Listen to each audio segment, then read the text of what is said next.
नमस्कार, मैं हूं आपके साथ पूर्णिमा मिश्रा। हमारे खास प्रोग्राम क्या कहते हैं नरेंद्र मोदी में आज आपको सुनवाएंगे पीएम मोदी का वो ऐतिहासिक भाषण जो उन्होंने 17 नवंबर 2013 को बेंगलुरु में दिया था। मोदी जी ने अपने भाषण में कहा कि इन दिनों बीजेपी पर तो हमले तेज हो ही गए हैं, साथ ही नरेंद्र मोदी पर भी हमले कई गुना बढ़ गए। ये हमले इसीलिए बढ़े क्योंकि ये लोग बीजेपी की जीत को पचा नहीं पा रहे और बीजेपी को हतोत्साहित करने के लिए न जाने क्या क्या साजिशें करते हैं और तरीके अपनाते हैं। आज पूरे हिंदुस्तान में रिसर्च का क्षेत्र को हो, हायर एजुकेशन का क्षेत्र हो, सेंटर फॉर एक्सेलेंसी की बात हो, हर विषय में हमारा बंगलुरु ये नॉलेज सिटी के रूप में इसने अपनी जगह बनाई है। मैं सभी कर्नाटक वासियों को आज इस बात के लिए बधाई देता हूं, अभिनंदन करता हूं। भाइयों बहनों, मैंने चुनाव में भी इस शहर में बहुत बार आना मेरा हुआ है। यहां के अनेक राजनीतिक जलसे मैंने देखे हैं। भाइयों बहनों, कर्नाटक के इतिहास में कभी भी किसी भी राजनीतिक दल को ऐसा विशाल दृश्य देखने का सौभाग्य नहीं मिला है। बहुत बहुत बधाई देता हूं मित्रों, जहां भी देखता हूं जैसे एक केसरिया समंदर यहां चारों तरफ केसरिया समंदर की लहरें उठ रही हैं। क्या नजारा पेश किया है भाइयों, क्या नजारा पेश किया है। और मैं प्रहलाद जी को, अनंत कुमार को, इस रैली के इंचार्ज अशोक को पूछ रहा था कि भाई इसके पहले ऐसा दृश्य कहां हुआ होगा, कब हुआ होगा। वो मुझे बता रहे थे, साहब बीजेपी का इतिहास छोड़ो, कर्नाटक की पॉलिटिकल हिस्ट्री में इतना बड़ा कभी कार्यक्रम नहीं हुआ, किसी दल का नहीं हुआ है। भाइयों बहनों, ये अपने आप में कर्नाटका भारतीय जनता पार्टी के कार्यकर्ताओं की बहुत बड़ी सिद्धि है। मैं आपका अभिनंदन करता हूं। भाइयों बहनों, इन दिनों भाजपा पे हमले जरा तेज हो गए हैं। नरेंद्र मोदी पर भी हमले तेज हो गए हैं। ये हमले इसलिए तेज हुए हैं कि ये नजारा न देख पाते हैं, न पचा पाते हैं, और इसलिए न जाने कैसी कैसी भाषा का प्रयोग हो रहा है, न जाने कैसे कैसे षड्यंत्र हो रहे हैं, न जाने किस प्रकार के तौर तरीकों से भारतीय जनता पार्टी को हतप्रत करने का प्रयास हो रहा है। भाइयों बहनों, मैं आज एक साथ दो प्रधानमंत्रियों का स्मरण करना चाहता हूं। और अगर भारत का भाग्य बदलना है, इस देश को आगे ले जाना है, तो इन्हीं दो महापुरुषों ने जो मंत्र दिया है, वो मंत्र इस देश को नई ऊंचाइयों पर ले जा सकता है। लाल बहादुर शास्त्री ने कहा था, जय जवान जय किसान। और भारत के प्रधानमंत्री आदरणीय अटल बिहारी वाजपेयी जी ने कहा था, जय जवान, जय किसान, जय विज्ञान। भाइयों बहनों, आज दुनिया में आईटी के क्षेत्र में ये हमारा कर्नाटक, ये हमारा बेंगलोर, ये हमारे यहां के आईटी प्रोफेशन के नौजवान, ये हमारे सॉफ्टवेयर इंजीनियर विश्व भर में इन नौजवानों ने अपनी ताकत का परिचय करवा दिया है, हिंदुस्तान का नाम रोशन कर दिया है।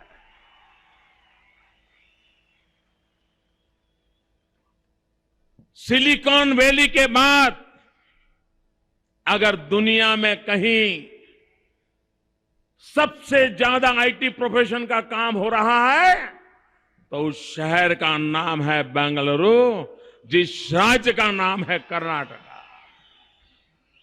भाइयों बहनों, ये कैसे संभव हुआ? जब एनडीए की सरकार थी, अटल बिहारी वाजपेयी जी भारत के प्रधानमंत्री थे, तब पहली बार हिंदुस्तान में अलग से आईटी मिनिस्ट्री की रचना की गई। उसके लिए अलग से व्यवस्थाएं खड़ी कर दी गई, बजट बनाए गए, एक अलग व्यवस्था खड़ी करके इसे फोकस एरिया के रूप में प्रस्थापित किया गया। और उसके बाद हिंदुस्तान के नौजवानों ने पीछे मुड़कर नहीं देखा। मेरा देश का नौजवान अपनी उंगलियों पर कंप्यूटर की कमाल करके दुनिया को आकर्षित करने में सफल हो गया। सारी दुनिया को भारत का लोहा बताने में मेरे देश का नौजवान सफल हो गया। भाइयों बहनों, 2003 में अटल बिहारी वाजपेयी की सरकार ने इस देश में पहली बार साइंस एंड टेक्नोलॉजी को लेकर के अलग पॉलिसी बनाई। 2000 में पहली बार इस देश में अटल बिहारी वाजपेयी की सरकार ने इंफॉर्मेशन टेक्नोलॉजी का एक्ट बनाया। अटल बिहारी वाजपेयी ने जो विज्ञान पर बल दिया, टेक्नोलॉजी पर बल दिया, आधुनिक हिंदुस्तान बनाने के लिए उन्होंने ये जो सपना देखा, वो सपना भारत के नौजवान के साथ जुड़ा हुआ था। वो सपना भारत के नौजवान के भाग्य के साथ जुड़ा हुआ था। और 2003 के 15 अगस्त को अटल बिहारी वाजपेयी जी ने लाल किले से कहा था, 2003 में कहा था, उन्होंने मून मिशन की घोषणा की थी। और आज हम गर्व से कह सकते हैं कि अटल बिहारी वाजपेयी ने जो सपना देखा था, 2003 में लाल किले से घोषणा की थी, मिशन मून का सपना देखा था, 2008 में हमारे नौजवानों ने, हमारे वैज्ञानिकों ने अटल बिहारी वाजपेयी की घोषणा को सत्य करके दिखा दिया और चंद्रयान की तरफ हम चल पड़े, सफलतापूर्वक चल पड़े। भाइयों बहनों, ये साइंस और टेक्नोलॉजी पॉलिसी का कमाल है कि अभी अभी मंगलायान मंगल पर जाने की दिशा में भी हम सफलतापूर्वक आगे बढ़ रहे हैं। भाइयों बहनों, लेकिन जो महापुरुष होते हैं वो दूर का देखते हैं, व्यवस्थाएं विकसित करते हैं, लेकिन जब व्यवस्थाएं गलत हाथों में चली जाती हैं तो देश की क्या दुर्दशा होती है, ये आईटी प्रोफेशन के लोग भली भांति जानते हैं। आप देखिए, जब अटल जी की सरकार थी, हमारे देश में आईटी प्रोफेशन का ग्रोथ, सॉफ्टवेयर का ग्रोथ 40% था, 40% था। और बाद में यूपीए 1 बना, तो हम 40% से कम होकर के 30% हो गए। ये घाटा किसको हुआ? हमारे नौजवानों के भविष्य पर हुआ। आईटी प्रोफेशन से जुड़े नौजवानों के भविष्य पर सवालिया निशान लगाना शुरू हो गया।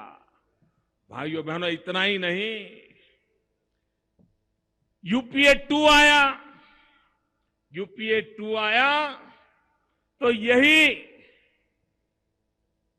सॉफ्टवेयर का ग्रोथ जो अटल जी के जमाने में 40% था,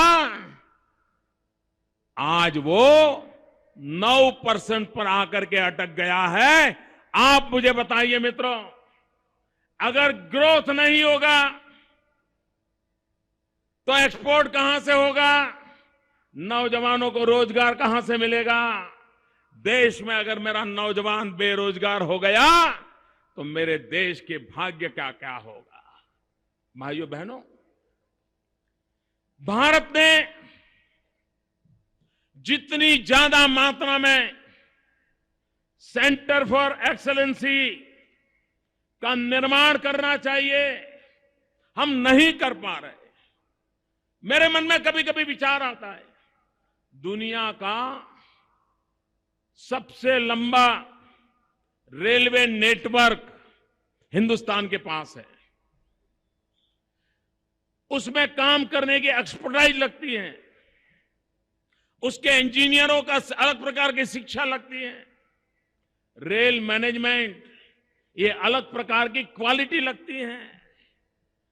क्या हमारे देश में रेलवे डिपार्टमेंट खुद देश के 4 कोने में रेलवे को जिस प्रकार के मैन पावर की जरूरत है, उस मैन पावर के लिए हिंदुस्तान के 4 कोने में रेल के लिए जिस प्रकार के लोगों की जरूरत है, रेल के लिए जिस प्रकार के इंजीनियरों की जरूरत है, टेक्नीशियनों की जरूरत है, मैनेजर स्किल की जरूरत है, इलेक्ट्रॉनिक नॉलेज की जरूरत है, क्या देश के 4 कोने में रेलवे के द्वारा 4 बढ़िया यूनिवर्सिटी बना करके वहीं से नौजवानों को तैयार करके हमारी रेलवे की एफिशिएंसी को नहीं बढ़ा सकते थे?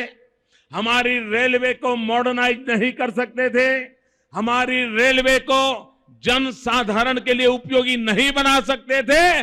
लेकिन भाइयों बहनों, रेलवे को भी उन्होंने राजनीति का कार्यक्रम बना दिया।